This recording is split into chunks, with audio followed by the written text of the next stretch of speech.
trans women were subject to pain and punchlines. Instead of proclaiming that I was not a plot device to be laughed at, I spent my younger years internalizing and fighting those stereotypes. I didn't want to be seen as one of them, I told myself a number of times as I grappled with making the decision to tell my story publicly. I remained silent because I was taught to believe that my silence would protect me, cradle me, enable me to have access, excel, and build a life for myself.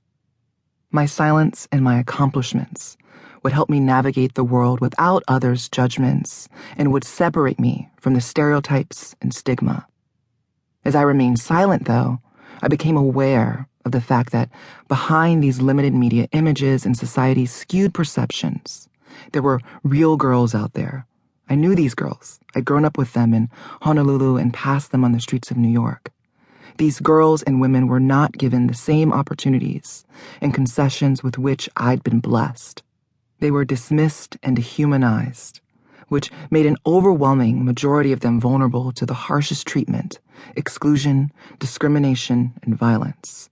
These women stood at the intersections of race, gender, class, sexuality, and personal economy on the margins of our society.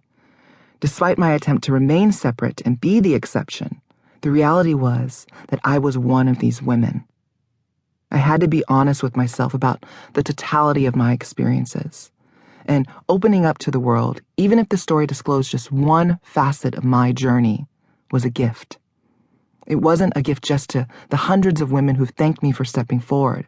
It's the greatest gift I've ever given myself.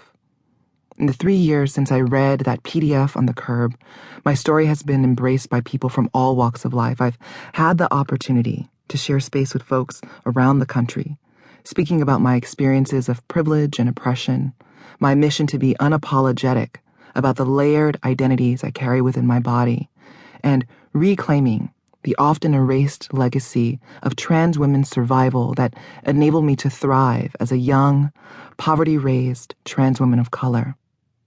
I exist because of the women who came before me, whose work, lives, and struggles I've greatly benefited from.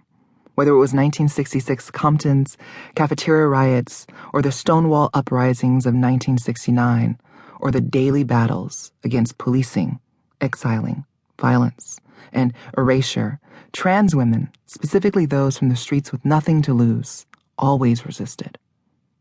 My foremothers have role modeled, through their lives and work, the brilliance of anchoring yourself in marginalized womanhood.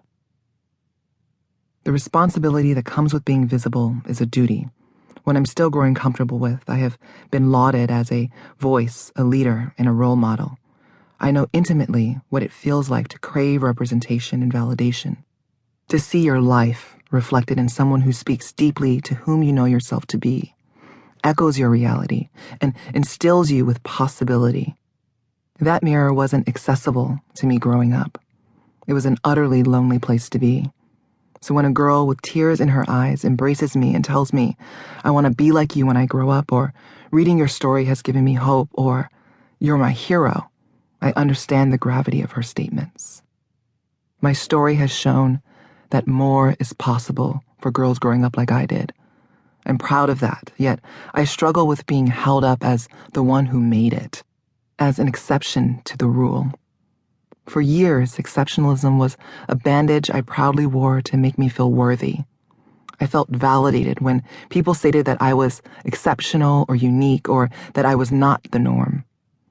Basking in these proclamations, I soon realized something was amiss. If I'm the exception, the so-called standard of success, then where does that leave the sisters I grew up with on the streets of Honolulu who didn't make it? Being exceptional isn't revolutionary. It's lonely. It separates you from your community. Who are you really without community? I've been held up consistently as a token, as a right kind of trans woman, educated, able-bodied, attractive, articulate, heteronormative.